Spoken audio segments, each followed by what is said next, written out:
नमस्कार दोस्तों, आप सभी लोगों का अपने इस चैनल में स्वागत करते हैं।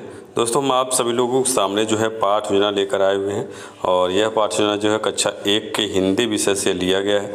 और आज का जो प्रकरण है ये बड़ा ऊ की मात्रा का आपका ज्ञान बच्चों को कराना है। तो यदि आप चैनल पे नए हैं तो चैनल को सब्सक्राइब कर लीजिएगा और वीडियो अच्छा लगे तो लाइक शेयर जरूर कर दीजिएगा, क्योंकि हमारे चैनल पे इसी तरह के जो है आपके हैं पाठ योजना जो है आते रहते हैं। और किसी भी तरह का पाठ योजना चाहिए तो कमेंट करके हमें बताइएगा, वह पाठ योजना जो है आप सभी लोगों को मिल जाएगा। तो आइए वीडियो को शुरू करते हैं। देखिए, पाठ योजना बनाने के लिए सबसे पहले आपको करना क्या होगा, यहाँ पे पाठ योजना संख्या लिखना होगा। ऊपर जो भी संख्या होगा यहाँ पे संख्या नोट करेंगे। फिर उसके बाद यदि आप छात्र अध्यापक हैं तो छात्र अध्यापक का नाम लिखा जाएगा यहाँ पे, और यदि छात्र अध्यापिका हैं तो छात्र अध्यापिका का नाम यहाँ पे लिखा जाएगा। फिर उसके बाद विद्यालय का नाम, जिस विद्यालय में आप पाठ योजना पढ़ाएंगे उस विद्यालय का नाम लिखा जाएगा। फिर उसके बाद ऐसे कॉलम बनेगा, दिनांक, जिस डेट को आप पाठ योजना पढ़ाएंगे वो डेट डालेंगे। कक्षा आपका 1 है, विषय आपकी हिंदी है, उप विषय जो भी रहेगा उप विषय लिखेंगे, कालांश जो रहेगा कालांश लिखेंगे। अवधि आपका 40 मिनट का है। प्रकरण हम लोगों का बड़ा ऊ की मात्रा आपका यहाँ पे। फिर उसके बाद सामान्य उद्देश्य। सामान्य उद्देश्य में पहला हो जाएगा कि बच्चों में हिंदी विषय के प्रति रुचि उत्पन्न करना। दूसरा है बच्चों में शुद्ध व स्पष्ट हिंदी पढ़ने व लिखने की क्षमता का विकास करना। तीसरा बच्चों को मात्रा का ज्ञान कराना। और चौथा बच्चों को मात्रा अध्ययन के प्रति प्रेरित करना। और पाँचवा है बच्चों की मानसिक क्षमता का विकास करना। फिर इसके बाद विशिष्ट उद्देश्य। विशिष्ट उद्देश्य में पहला हो जाएगा कि बच्चों को बड़ा ऊ के अक्षर का ज्ञान हो सकेगा। दूसरा होगा बच्चे बड़ा ऊ के मात्रा के चिन्ह को समझ सकेंगे। और तीसरा होगा कि बच्चे जो है बड़ा ऊ के मात्राओं को लिखने व पढ़ने में प्रयोग कर सकेंगे।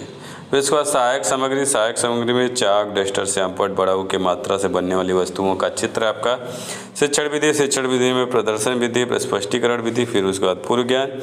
पूर्व ज्ञान में बच्चे हिंदी वर्णमाला के सभी अक्षरों के बारे में सामान्य जानकारी रखते हैं। फिर उसके बाद प्रस्तावना के प्रश्न। प्रस्तावना के प्रश्न में ऐसे कॉलम बनेगा, क्रम संख्या, छात्र अध्यापक का कथन, छात्र छात्रा का कथन। फिर उसके बाद आप प्रश्न पूछेंगे यह किसका चित्र है, और कबूतर का चित्र दिखाते हुए बच्चे कहेंगे कबूतर है।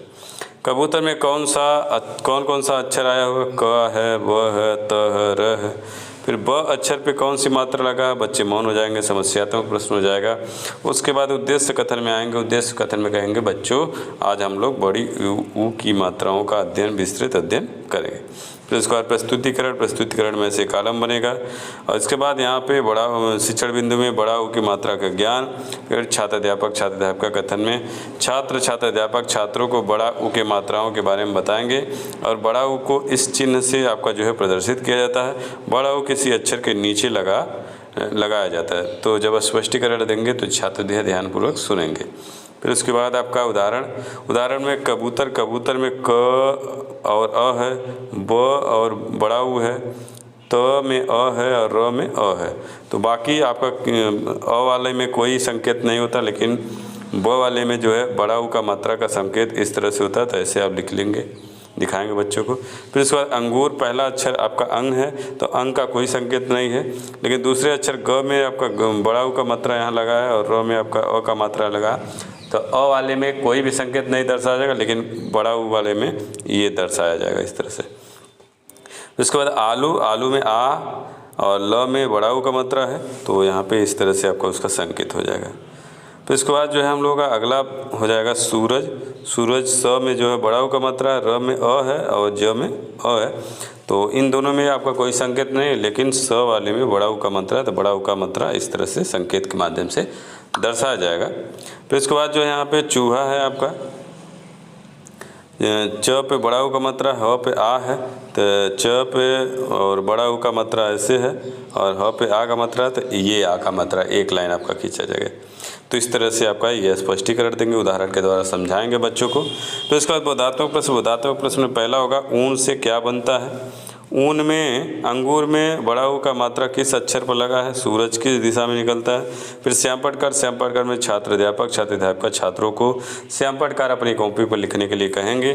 फिर उसका निरीक्षण में जब छात्र श्यामपट्टकार कर रहे होंगे तब छात्र अध्यापक कक्षा में घूम कर निरीक्षण करेंगे। फिर उसके बाद पुनरावृत्ति के प्रश्न में पहला प्रश्न होगा बड़ा ऊ की मात्रा का क्या संकेत होता है। दूसरा को कबूतर में ब अक्षर पर कौन सी मात्रा लगा है और ऊन किससे बनाया जाता है। फिर उसके बाद गृहकार्य में बड़ा उ की मात्रा से बनने वाले 20 शब्दों को लिखकर लाना। तो ये हम लोगों का आज का पाठ योजना रहा। उम्मीद है आपको हमारा ये पाठ योजना अच्छा लगा होगा। अच्छा लगा तो लाइक शेयर जरूर कर दीजिएगा। धन्यवाद दोस्तों।